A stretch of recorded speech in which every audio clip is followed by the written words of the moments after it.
እንዴት ነህ ጓደኛዬ? ምን ነው የደካከመ ትመስላለህ? ሰላም አይደለህም እንዴ?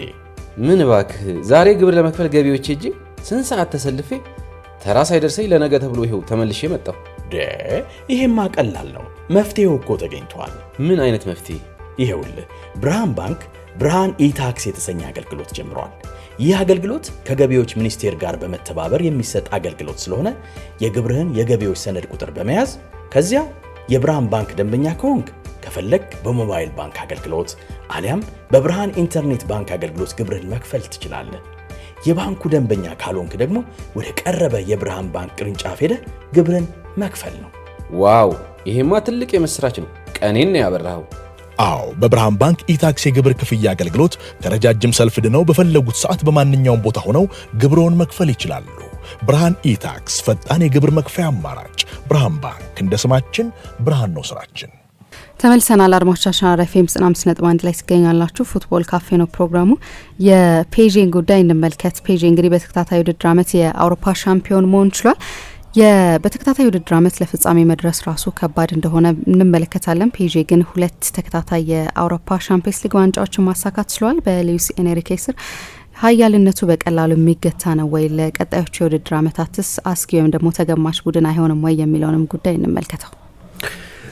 ልክ ነው። በቻምፒየንስ ሊግ በጠቅላላው በዩሮፒያን ካፕ ድሮ በሚጠራበት አጠራር አሁን ፓሪስ ያደረገው ነገር ብዙ ጊዜ ሰሞኑን ስንጠቅስ እንደነበረው ያልተለመደ ጥቂት ታሪካዊ ቡድኖችና ክለቦች፣ ታሪካዊ አሰልጣኞች፣ ታሪካዊ ተጫዋቾች ያሏቸው ትልልቅ ክለቦች ያደረጉት ነው። የነ ዲስቴፋኖ ሪያል ማድሪድ፣ እነ ፌሬንክ ፑሽካሽ የነበሩበት ወይም እንደ ኤሌኖ ኤሬራ አይነት ፌመስ አሰልጣኝ የነበሩት ኢንተር ሚላን ወይ የነ ክራይፍ እና ሬኑስ ሚኬልስ አያክስ ወይ የነ ቤከን ባወር ባየር ሚኒክ ወይ አሪጎ ሳኬስ ሚላን የነ ዚዳን እና ሮናልዶ ሪያል ማድሪድ እንዲህ አይነት በጣም ጥቂት ቡድኖች ናቸው ይህንን ያደረጉት።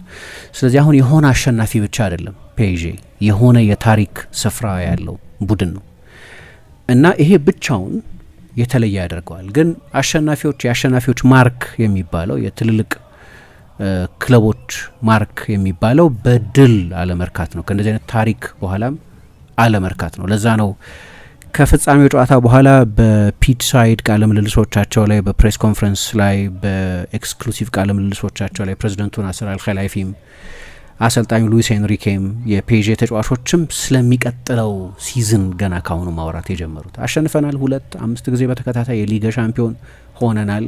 ስለዚህ ላይ ኤቨረስት ላይ ነው ያሉት። ኤቨረስት ተራራ ላይ ሆነው ቁልቁል እንደማየት አይነት ነው። ግን ስለሚቀጥለው ሲዝን ኦብጀክቲቭ ነው እያወሩ ያሉት። ስለ 3ኛ ተከታታይ ቻምፒየንስ ሊግ ነው እያወሩ ያሉት እና ያንን ማድረግ እንችላለን የሚሉ ናቸው። አንድ ቃለ ምልልስ ነበረው ከ10 ቀን በፊት ላኑዌቫ ኤስፓኛ ወይም አዲሲቱ ስፔን ከሚባል አንድ ጋዜጣ ጋር እና ምን አለ፣ በላቀው የእግር ኳስ ደረጃ ላይ ሁልጊዜ ማሸነፍ ትፈልጋለህ፣ እርካታ የሚባል ነገር የለም። ሪያል ማድሪድን ተመልከቱ፣ 15 ጊዜ አሸንፈውታል ይህንን ውድድር፣ ግን 15 ጊዜ አሸንፈናል የሚል መኮፈስ የለም። እንዴት ነው 16ኛውን የምናሸንፈው የሚል ሞቲቬሽን አለ። አላማው ሁልጊዜ እሱ ነው እና በላቀ ደረጃ ላለ የስፖርት ሰው አሁን በፈረንሳይ እግር ኳስ በፊት ማርሴይ የሚኩራራበት አንድ ብቸኛ ከፔዤ የሚለየው ነገር ቻምፒየንስ ሊግ ያሸነፈ ብቸኛ የፈረንሳይ ክለብ መሆኑ። አሁን ፔዤ አምና ተጋራው፣ አሁን ደግሞ ብቸኛው ሆነ። ማንም የፈረንሳይ ቡድን 2 ጊዜ ቻምፒየንስ ሊግ አሸንፈው አያውቅም። ስለዚህ በክላሲክ ጨዋታዎች ላይ በስታድ ደ ቬሎድሮም ፔዤ የአውሮፓ ውድድር ቻምፒየንስ ሊግን አሸንፎ አለማወቁ ለፓሪስ ሳን ጀርመን ደጋፊዎች ሳያውቅ መኖሩ ለብልጫነት እኛ የደረስንበት የታሪክ ከፍታ ላይ ያልደረሳችሁም ለማለት ሊጠቀሙበት አይችሉም። ያ ግን በቂ አይደለም ለሉዊስ ኤንሪኬ። በፔዤ ታሪክም በአውሮፓ እግር ኳስ ታሪክም ልዩ ስፍራ ያለውን አንቼሎቲ ብቻ ናቸው ከሱ የበለጠ ቻምፒየንስ ሊግ ወይም ዩሮፒያን ካፕ ያሸነፉት።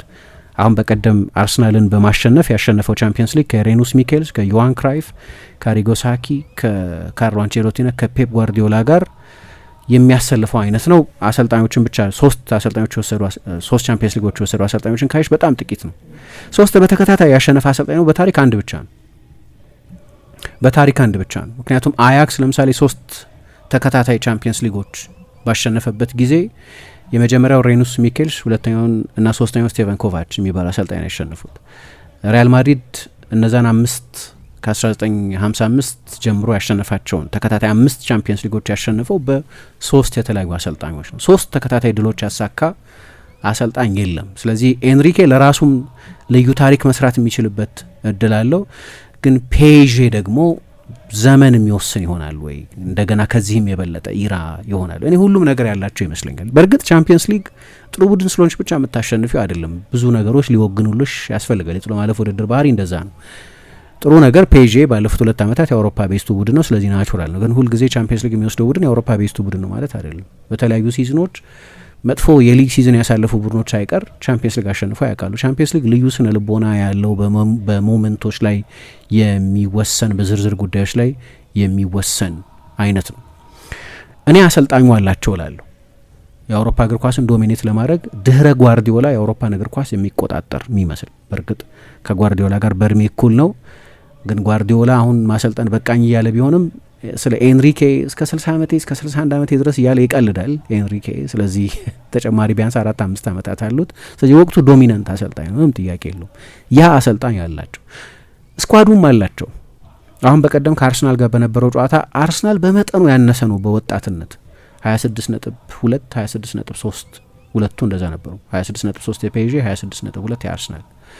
ግን በጠቅላላው የፔዤን ስብስብ ካየሽ 5ቱ ተጫዋቾች እድሜያቸው ከ25 ዓመት በታች ነው። 2 ተጫዋቾች ብቻ ናቸው እድሜያቸው ከ30 ዓመት በላይ የሆነው። አንደኛው ማርኪኞስ፣ ሌላኛው ፋቢያን ሩይዝ አማካዩ። ከዛ አብዛኞቹ ተጫዋቾች ግን ከ25 ዓመት በታች ናቸው። ዦአዎ ኔቬስ የቻምፒየንስ ሊጉ የፍጻሜ ጨዋታ በጣም አስደናቂ ተጫዋች ነበር። ቪቺኛ በጣም ወጣት ነው። በጨዋታው ላይ ተቀይሮ የገባው ዋረን ዛይሬ ሜሪ ወጣት ነው። 2ቱ ፉልባኮች አሁንም ወጣቶች ናቸው። ክቫራትስኬሊያ ወጣት ነው። ዋና ዋና ተጫዋቾቻቸው በሙሉ ወጣቶች ናቸው። ስለዚህ እድሜም ያግዛቸዋል። ብዙ ወጣት ተጫዋቾች አሏቸው። ከዛ ደግሞ ፕሬዚደንቱ አሏቸው። ፕሬዚደንቱ በአውሮፓ እግር ኳስ ውስጥ አሁን ሞስት ኢንፍሉዌንሻል የሚባሉ ናቸው።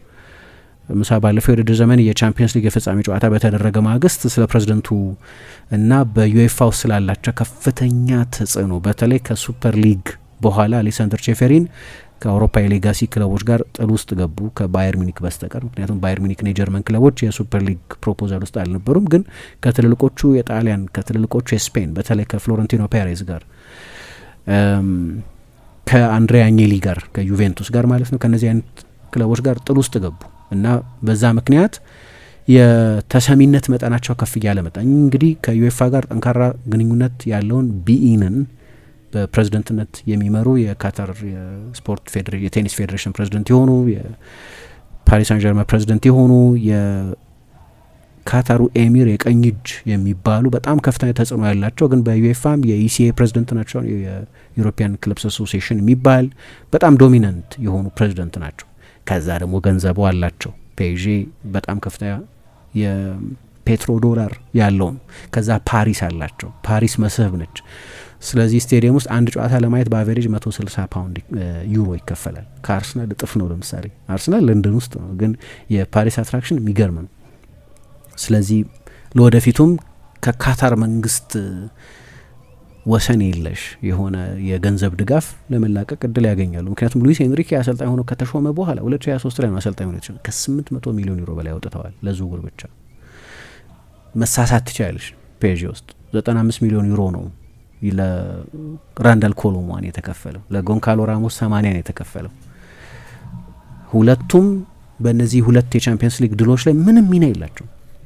በውሰት ነው የተጫወተ ያለው ለቶተናም ራንዳል ኮሎሙዋኒ። ጎንካሎ ራሞስ ቤንች ነው ይለቃል ተብሎ ይጠበቃል። አሁን ገንዘብ ሲኖርሽ ለመሳሳት ያለሽ እድል ሰፊ ነው፣ ብዙ ችግር አያመጣም። አሁን አንዳንድ ክለቦች በሰልፍ ሰስቴናብል ሞዴል የሚንቀሳቀሱ ክለቦች የ95 ሚሊዮን እና የ80 ሚሊዮን ዩሮ አሁን እንግዲህ እነ ሬናቶ ሳንቼዝ እና ምሳል ቆጥር እኮ ነው እንጂ ሌሎችም ዝውውሮች አሉ፣ የተሳሳቱባቸው ዝውውሮች ወይ ብዙ ደሞዝ የከፈሉባቸው እንደ ማርኮ አሴንሲዮ አይነት ዝውውሮች አሉ። ሌሎችም ኢሊያ ዛባኝ እስካሁን ድረስ የተሳካ ዝውውር አይደለም። ሉካ ሻቫሊዬ የተሳካ ዝውውር አይደለም። እንዲህ ነው ተብሎም አይጠቀስም።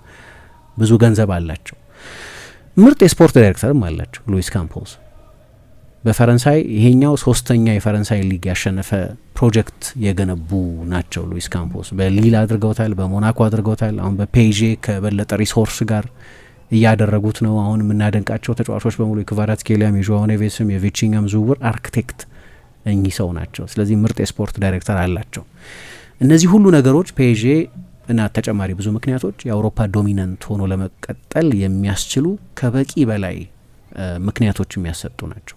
ተመልሰናል አድማጮቻችን። አራዳ ኤፍ ኤም 95.1 ላይ ትገኛላችሁ። ፉትቦል ካፌ ነው ፕሮግራሙ። የፔዥን የአውሮፓ ሀያልነትን ጉዳይ እየተመለከት ነው። በተለይ 2 ተከታታይ የአውሮፓ ሻምፒየንስ ሊግ ዋንጫዎችን ማሳካት ከቻሉ በኋላ በሚቀጥለው የውድድር ዓመትም ግምት ከሚሰጣቸው ቡድኖች መካከል አንዱ ይሆናሉ። በተለይ ደግሞ ይሄ ኢንቨስትመንትና ሉዊስ ኤንሪኬ በፔዤ እስካሉ ድረስ በጣም ጥሩ ቡድን ሊሆኑ እንደሚችሉ ይገመታል። እናንሳይን ጉዳይ ልክ ነው። አንዳንዶቹን ምክንያቶች አሁንም የአውሮፓ አሁን አንድ እቅድ አላቸው ከ2025 እስከ 2030 የሚሉት እስከዛ ባለው ጊዜ ውስጥ የአውሮፓ እግር ኳስን መቆጣጠር እንፈልጋለን ብቻ ሳይሆን በሊጋ ደግሞ 5 ጊዜ በተከታታይ አሸንፈዋል። አሁን ከዚህ በፊት ከዚህ የበለጠ ተከታታይ ጨዋታ ዋንጫ የማሸነፍ ሬከርድ ያለው ሊዮን 7 ጊዜ፣ እነሱ 8 ማድረግ ይፈልጋሉ። ስለዚህ በፈረንሳይ እንኳን ብዙ የሚቸግራቸው አይመስለኝም፣ ግን በአውሮፓ አስቸጋሪ ነው። ምክንያቱም ሪያል ማድሪድ እንዳለፉት 2 አይነት ሲዝኖች ያሳልፋል ብለን አንጠብቅም። ፕሬዝዳንታዊ ምርጫ ይደረጋል። በእርግጥ የፕሬዝዳንታዊ ምርጫ ባህሪው በጣም ተቀይሯል። እኔ ፍሎረንቲኖ ፔሬዝ የማሸነፋቸው ጉዳይ የኔ ብቻ ሳይሆን የሁሉም ሰው ግምት ነው። ባለፉት 2 ዓመታት አስቸጋሪ ጊዜያት ያሳለፉ ቢሆንም ግን የሪያል ማድሪድ ታሪካዊ ፕሬዝዳንት ናቸው። ግን ክርክሩ ስለ ሪያል ማድሪድ ነፍስ መሆን ጀምሯል። 5% የሪያል ማድሪድን ባለቤትነት ምሳ እንደምታውቂው በስፔን ሪያል ማድሪድና ባርሴሎና የደጋፊዎቹ ናቸው፣ የህዝብ ክለቦች የሚባሉ ናቸው። የሶሲዮስ የክለቡ 2 ክለቦች ውስጥ ነው ፕሬዝዳንት የሚመረጠው። ምክንያቱም የክለቡ አባላት ናቸው ፕሬዝዳንቱን የሚሾሙት። ማንም የክለቡ ባለቤት አይደለም፣ ደጋፊዎቹ ናቸው የክለቡ። አሁን ይህንን 5% ለኢንቨስትመንት መሸጥ ይፈልጋሉ፣ ለሄጅ ፈንድ፣ ለኢንቨስትመንት ባንክ። ለምን እና ያኛው ተቀናቃኝ ሪኬልሜ የሚባለው ኤንሪኬ ይኸው ክለባችሁ ሊሸጥ ነው ሰውየው ማለት ጀምሯል። ራሳቸውን ባለፈው ፕሬስ ኮንፈረንስ አትሌቲኮ ማድሪድን አያችሁት አይደለም ነፍሱን የሸጠ ክለብ ምናምን የሚል አስተያየት ሰጥተው ነበር። ግን ዞሮ ያሸንፋሉ። ምርጫው እሁድ ነው የሚደረገው እና ያሸንፋሉ። ብዙ ጥያቄ ያለው አይመስለኝም። ሶ ሪያል ማድሪድ ይመለሳል ሆኖ አይተነዋል ከዚህ በፊት እንደዚህ። ሜቢ ባርሰሎና አሁን በዝውውር ላይ ከላሊጋ ጋር በደረሰበት ስምምነት ምክንያት የበለጠ ዝውውሮች ማድረግ የሚችልበት ፖቴንሻል አለው። ላሊጋውን ባለፉት 2 ዓመታት አሸንፏል። እዚህ ላይ እንደ ሁሊያን አልቫሬዝ አይነት ተጫዋች የሚጨምሩ ከሆነ ቤርናርዶ ሲልቫም ወደዛ ሊሄድ ይችላል የሚሉ አንዳንድ ሪፖርቶችን ሰማ ነበር። ወይ ተጨማሪ ተከላካይ የሚያመጡ ከሆነ አለ አይደለም ቡድኑን የበለጠ ማሻሻል የሚችሉ ከሆነ አምና ሴሚ ፋይናሊስት ነበር እንደምታውቂው፣ ዘንድሮ ሩብ ፍጻሜ ላይ ነው ከውድድር ውጭ የሆነው። የእንግሊዞቹም ቡድኖች እንደዚሁ። ስለዚህ በቀላሉ ቻምፒየንስ ሊግን ዶሚኔት ያደርጋሉ ማለት ያስቸግራል። ግን ምንም ጥያቄ የለውም የሚቀጥለው ሲዝን ሲጀመር አንቺን በጠይቅሽ አድማጮችን ብንጠይቁ ወይ እኔን ብትጠይቂኝ የቻምፒየንስ ሊግ ፌቨራይት ማን ነው በዚህ ሲዝን ተብለን ብንጠይቅ ባየር ሚኒክንም ሳልዘነጋ ፌቨራይት ማን ነው በዚህ ሲዝን ብንባል የምንነሳው ከፔዤ ነው። ተጫዋቾች የማጣት ስጋት የለበትም፣ የመጨመር እድል አላቸው፣ እንዲያውም ያ ፖቴንሻል አላቸው። አሁን የሁሊያን አልቫሬስም ሲነሳ ፔዤ ከፈላጊዎቹ መካከል አንደኛው ነው። ተጨማሪ ጥራት ያላቸው 2-3 ተጫዋቾች የመጨመር ፖቴንሻል ያለው ነው። ከዛ ደግሞ በቀደም ያነሳ ነው የሊጋ ቁጥጥራቸው ደግሞ ይሄ ፌቨራብል ኮንዲሽን ይሰጣቸዋል፣ የተመቸ ሁኔታ ይሰጣቸዋል። እኔ ያው ተጫዋቾች ሮቴት አድርገዋል፣ አድቫንቴጅ ነው፣ ምንም ጥያቄ የለውም።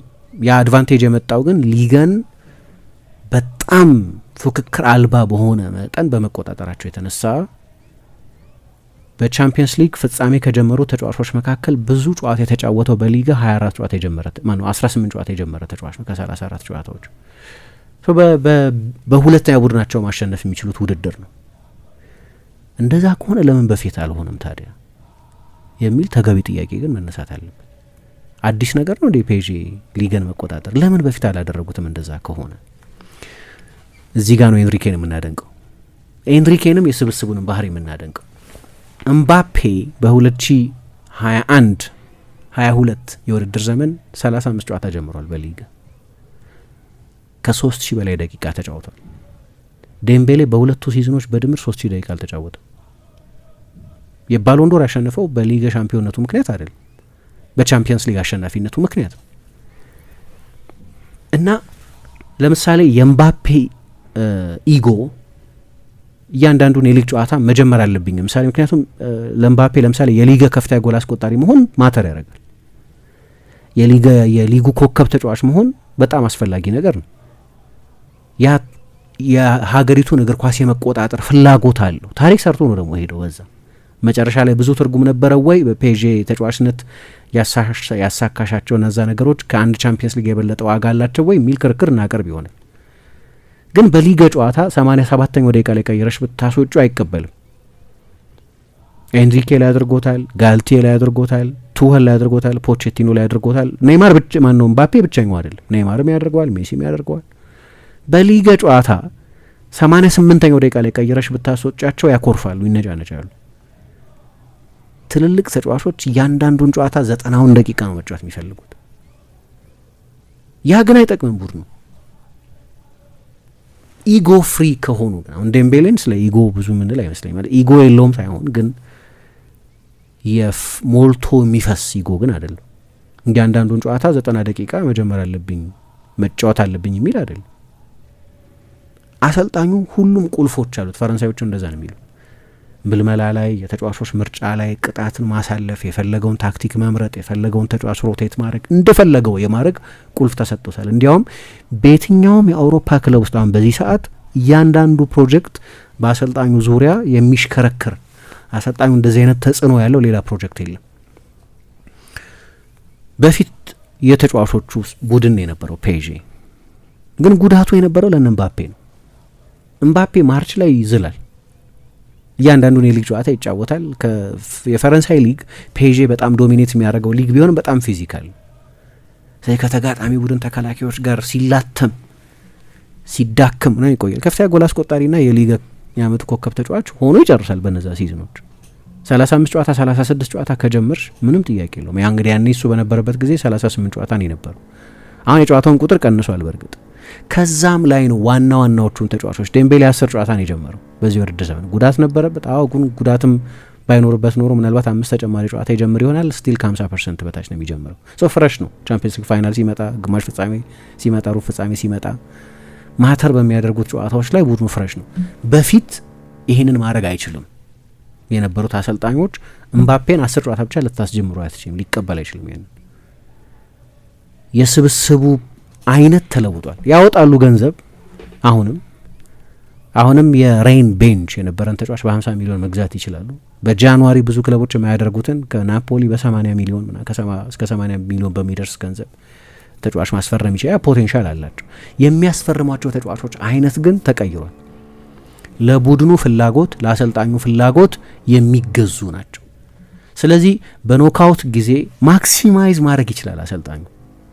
ለውድድሩ ብቻ ትኩረት ማድረግ ይችላል። አሁን ይሄ አድቫንቴጅ ያለው ሌላ ክለብ አለ ወይ? ሌላ አውሮፓ ውስጥ ያለ ክለብ አለ ወይ? ሪያል ማድሪድ ለላሊጋው መፋለም አለበት፣ ላሊጋውን የማሸነፍ እድል እስካለው ድረስ። ባርሴሎና ለላሊጋው መፋለም አለበት። ማንቸስተር ሲቲ ለፕሪሚየር ሊግ መፋለም አለበት። ሊቨርፑል፣ አርሰናል ሁሉም ለፕሪሚየር ሊግ መፋለም አለባቸው። ያ አይነት ልክ በሁለተኛ ቡድን የፕሪሚየር ሊግና ላሊጋን ማሸነፍ የሚያስችል የበላይነት የላቸው። ከማርሴ በሁለት እጥፍ ነው የሚበልጠው በሚከፍለው ደሞዝ ፔዤ። በፈረንሳይ ከ1 እስከ 20 ከፍተኛ ደሞዝ ተከፋዮች የፓሪስ ሳን ጀርማን ተጫዋቾች ናቸው። ስለዚህ ጥራት ያላቸው ብዙ ደሞዝ የሚከፈላቸው ተጫዋቾች አሉት ስብስብ። የሚገቡት ተጫዋቾችም ዝም ብለው ተጫዋቾች አይደሉም፣ ጥሩ ተጫዋቾች ናቸው። ግን ከሎንስ በጣም የሚሻል ስብስብ ይሆናል። የፔዤ ሮቴት የሚደረገው ሁለተኛ ቡድን በፔዤ ብዙ ደቂቃ የተጫወተው በዚህ ውድድር ዘመን ኢልያ ዛባኝ ነው። አንድ የቻምፒየንስ ሊግ ጨዋታ አልጀመረም በዚህ ሲዝን።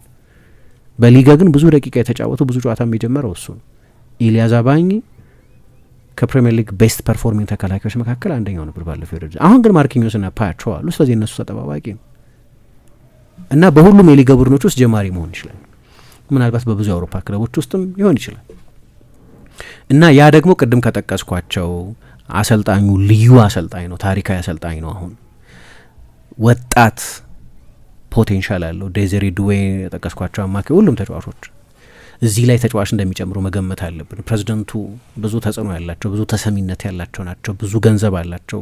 ከተማው ፓሪስ ነው። ዳይሬክተሩ ካምፖስ ናቸው።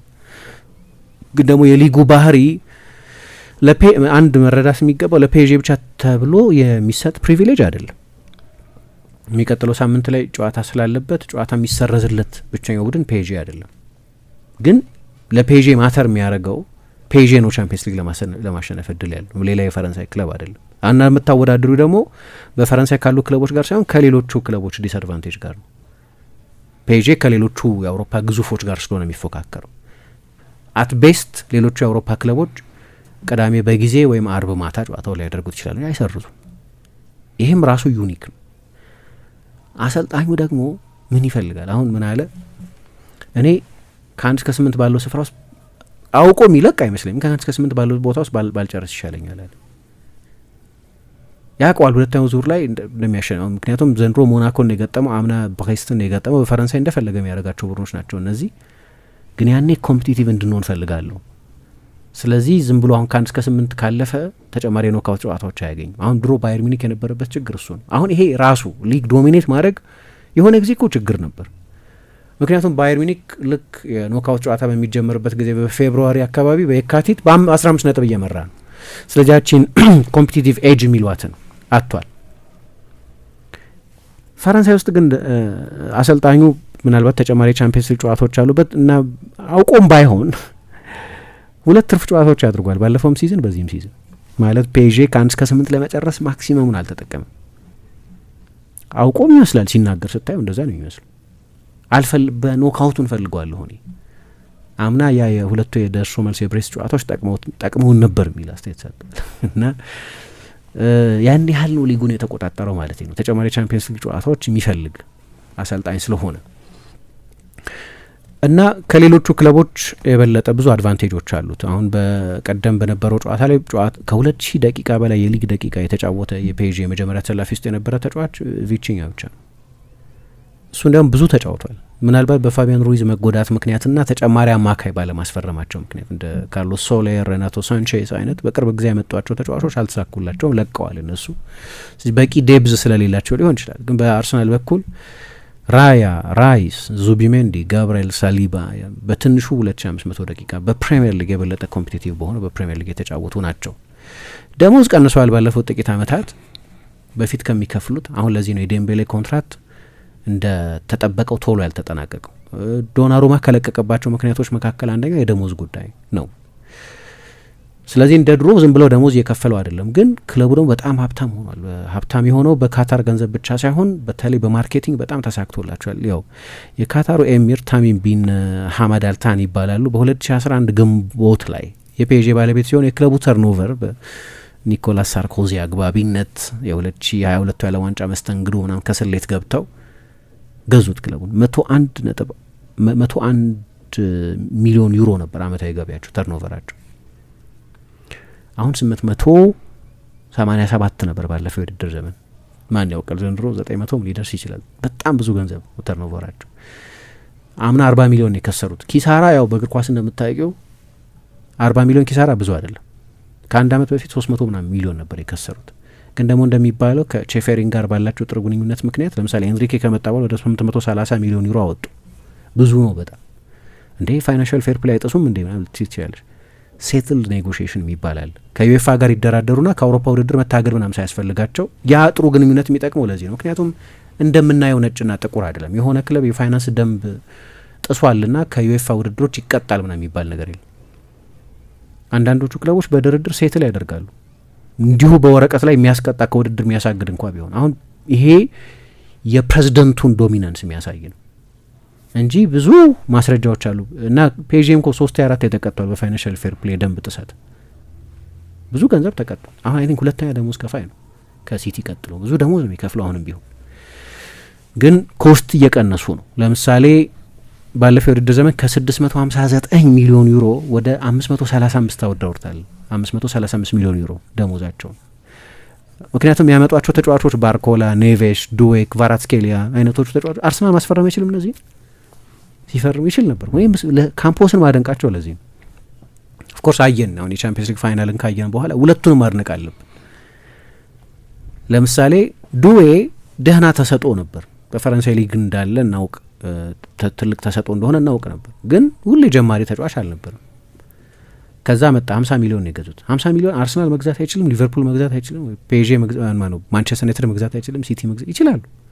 ይሄ ስካውቲንግን የሚያሳይ ነው። በቃ ቀድሞ አይደንቲፋይ አድርገውታል ልጁን። ባየር ሚኒክ ነበር ከትልልቆቹ ክለቦች መካከል በቃ ብዙ ርቀት የሄደ ምልመላ ነው ይሄ። ክቫራትስኬሊያ ከ70 እስከ 80 ሚሊዮን። አሁን የጠቀስኳቸው ክለቦች በሙሉ ይሄን ገንዘብ አውጥተው ማስፈረም ይችላሉ። ባርኮላ ለግማሽ ሲዝን ነው በሊዮን ጥሩ የተጫወተው። ሲዝኑ ከመጀመሩ ወደ ዴንማርክ በውሰት ሊላክ ነበር። ዦአው ኔቬስ ማንቸስተር ዩናይትድ ይፈልገው ነበር በእርግጥ በጥብቅ። ሁሉንም ተጫዋቾች ብታይ እንደ ኔይማር 222 ሚሊዮን ወይ እንደ ምባፔ 180 ሚሊዮን ዩሮ የወጣባቸው አይደሉም። ይሄ ምልመላ ነው። ኮምፒተንት መልማይ እንዳሏቸው የሚያሳይ ነው ሉዊስ ካምፖስ። ግን ሌላው አድቫንቴጅ ግን እነዚህን ተጫዋቾች በምታመጭበት ጊዜ ለራሞስ የምትከፊውን፣ ለኔይማር የምትከፊውን፣ ለሜሲ የምትከፊውን ደሞዝ አትከፊው። ወጣቶች 20 ዓመቱ 19 ዓመቱ ነው ዱዌ ሲፈርም። ባርኮላ ወደ ፔጄ ከመምጣቱ ከ6 ወር በፊት የሊዮን ቤንች ነበር። ስለዚህ በሳምንት 500,000 ዩሮ ይከፈለኝ አይልም እና ዌጅ ቢላቸው በጣም ቀንሷል። እንግዲህ ከ659 ማለት እንበል 837 ነበር ከአንድ ዓመት በፊት የነበረው የክለቡ ተርኖቨር። 859 ማለት ደሞዙ ነው የሚበላው እንዳለ ማለት ነው። ገቢውን ከ800 ምናምን ኦልሞስት 200 አይተርፋቸው።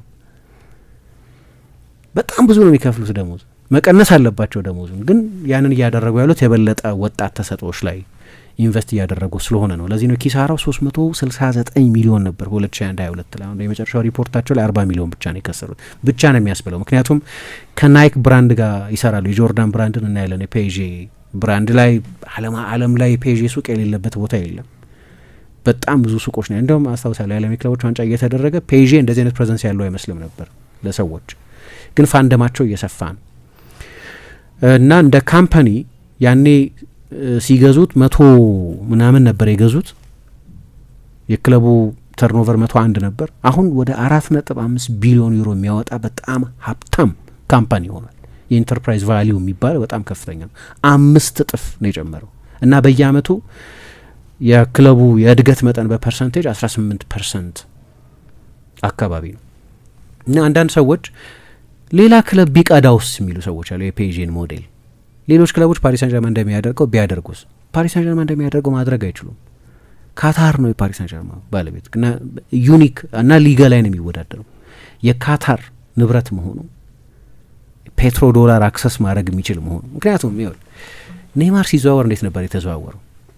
ኔይማር ሲዘዋወር ያኔ የገልፍ ክራይሲስ ተፈጠረ እና ግመሎችን ሁሉ ከምድራችን አስወጪ እስከ ማለት ድረስ የሚደርስ እቀባ ያደረጉባት ሙስሊም ብራዘርሁድን ትደግፋላችሁ በሚል የአልጀዚራ የአረብኛው ዲፓርትመንት በሌሎቹ የገልፍ ሀገራት ላይ ጥላቻ ሲያስፋፋ የሚውል ነው የሚል ሙስሊም ብራዘርሁድን ደግሞ የሚወዱት ሃይራርኪ የንጉሳዊ ስርዓተ መንግስት የሚቀበል አይደለም። ስለዚህ ለሁሉም ስጋት በሳውዲ በንጉሳዊ መንግስት ነው፣ ሌሎቹ በቤተሰብ የሚዋረሱት ስልጣን ይፈሩታል እና ብዙ ሃርድ ላይነሮች የሚባሉት በሙሉ ተሰደው የሚኖሩት በዶሃ ነው። ጥገኝነት ትሰጣለች ምክንያቱ ብዙ ነው። ለማንኛውም ከዛ ዲስትራክት ማድረግ ስለፈለጉ ለነሱ 300 ሚሊዮን ዶላር ለመንግስት ማለት ነው። ለክለብ ምን ማለት ነው? በጣም ብዙ ነው። ለመንግስት ግን ለካታር መንግስት ግን 300 ሚሊዮን ዶላር ማለት የምሳ ነው፣ ያንቺ ነው እና ኔይማርን ገዙት። ምንም የሚያመጣው እንትን የለም ለካታር መንግስት ሲሆን። ችግሩ የዩኤፋን ህግ እንዳትተላለፊ ስማርት መሆን ትችላለች ወይ ነው። 18 ምናምን የሚሆኑት የፔዤ ትልልቆቹ የብራንድ አጋሮች ከካታር የሚመጡ ናቸው። የካታር ቱሪዝም ሚኒስቴር ምናምን እየተባለ ማለት ነው። ስለዚህ እነሱ ደግሞ ኢንፍሌትድ በሆነ ገንዘብ ስፖንሰርሺፑን ይፈጽማሉ። ስለዚህ ህጎቹንም የሚማቱትን ህጎችም ከውድድር ውጭ ሊያደርጉ የሚችሉትን ህጎችም በብልጠት ያልፏቸዋል ማለት ነው። ይኸውን ይሄ ዩኒክ የካታር መንግስት ገንዘብ ኢንቨስት የማድረግ አቅም ያለው መሆኑ ብቻ ሳይሆን ጠቅላላ ከካታር ጋር ባለ ትስስር ምክንያት በእንግሊዝም ሀገር ማንቸስተር ሲቲ ያደርገዋል። ብዙ 17 ዋና ዋና ፓርትነሮቹ ከዩኤኢ የሚመጡ ናቸው።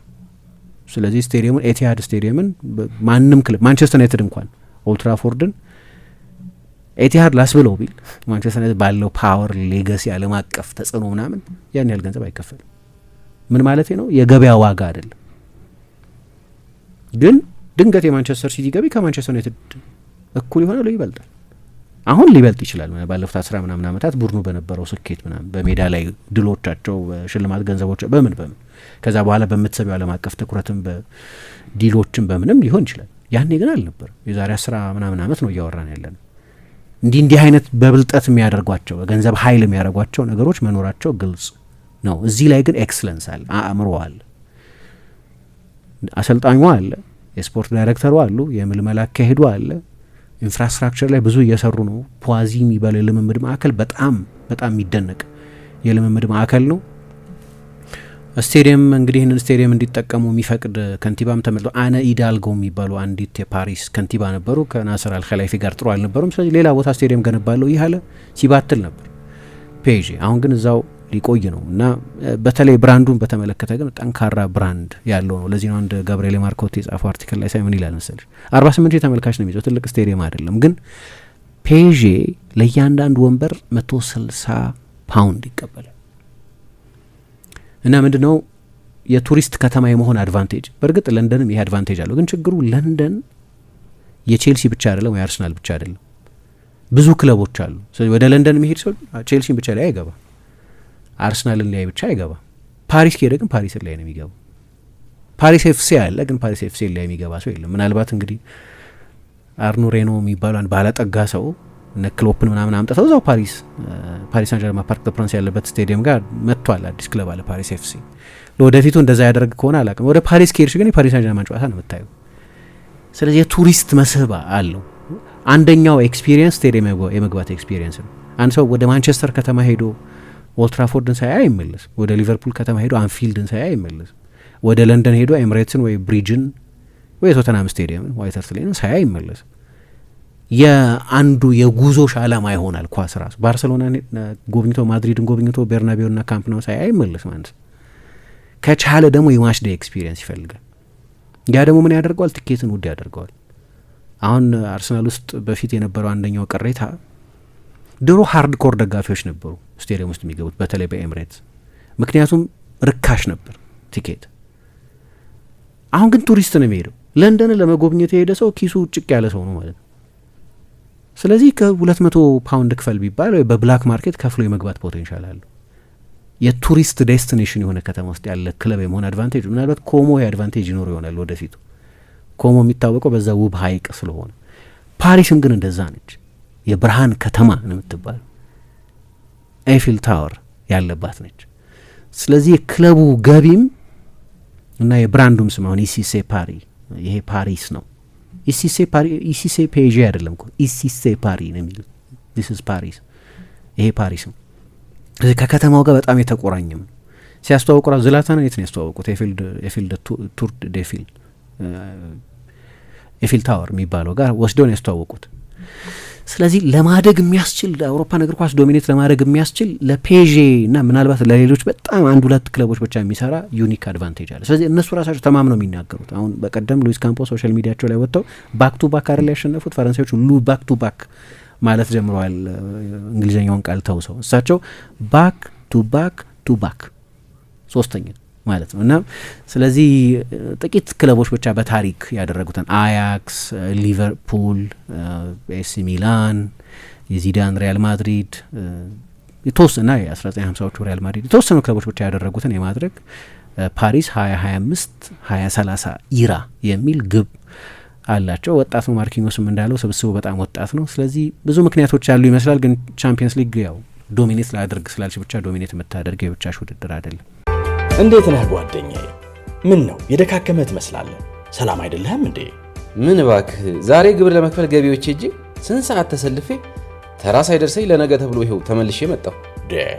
ይሄማ ቀላል ነው፣ መፍትሄው እኮ ተገኝቷል። ምን አይነት መፍትሄ? ይኸውልህ ብርሃን ባንክ ብርሃን ኢታክስ የተሰኘ አገልግሎት ጀምሯል። ይህ አገልግሎት ከገቢዎች ሚኒስቴር ጋር በመተባበር የሚሰጥ አገልግሎት ስለሆነ የግብርህን የገቢዎች ሰነድ ቁጥር በመያዝ ከዚያ የብርሃን ባንክ ደንበኛ ከሆንክ ከፈለግ በሞባይል ባንክ አገልግሎት አሊያም በብርሃን ኢንተርኔት ባንክ አገልግሎት ግብርህን መክፈል ትችላለህ።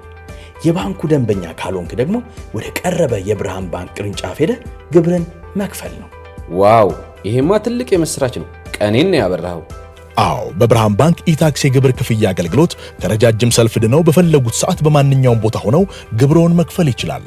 ብርሃን ኢታክስ ፈጣን የግብር መክፈያ አማራጭ። ብርሃን ባንክ እንደ ስማችን ብርሃን ነው ስራችን።